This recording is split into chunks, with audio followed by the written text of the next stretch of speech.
No, it's going to be a long road to recovery for so many hit by Sandy. But that recovery has begun. You see Juju Chang right there. She's in Rockaway, Queens. We were with her earlier today. We're back to her again right now because she has the story of how neighbors are helping neighbors and the community is coming together. Juju?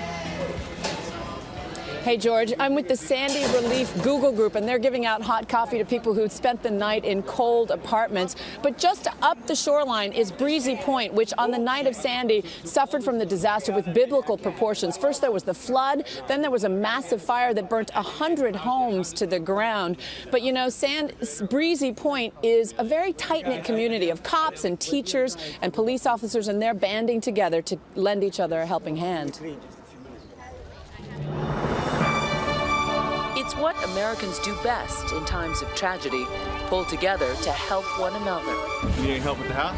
And as we bear witness to the aftermath of Hurricane Sandy amidst the devastated communities, there is inspiration. This is a neighborhood that sticks together. This is a very strong community, and it will be again someday. In Breezy Point, this bucket brigade brought much-needed supplies to a town first drowned by floodwater, then incinerated by an inferno. The volunteer fire department lost everything. All our vehicles, all our equipment, hand tools, power tools,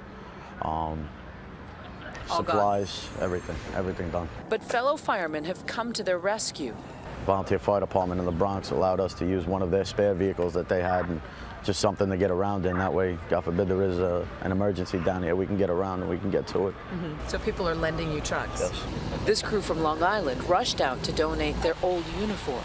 It's a time of need for other fire departments. We're all together. We all help each other out.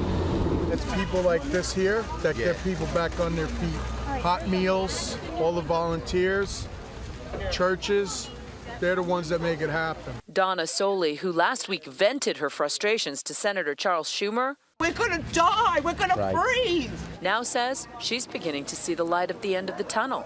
He listened to my cries of help, and he's brought everything that he promised to bring.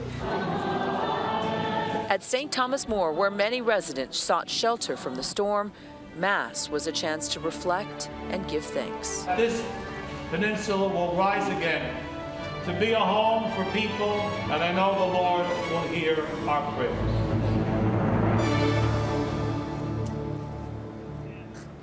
As journalists, we see so much suffering in the wake of these kinds of disasters, but we also get to witness so many acts of compassion. Yesterday, we bumped into volunteers, both with church groups and nonprofit organizations who were already mobilizing on the ground. Some were helping distribute donations. Others were going door to door, knocking, asking people what they need. We even saw spontaneous citizens pulling up on corners and passing out blankets and batteries and flashlights, which is what this community needs most.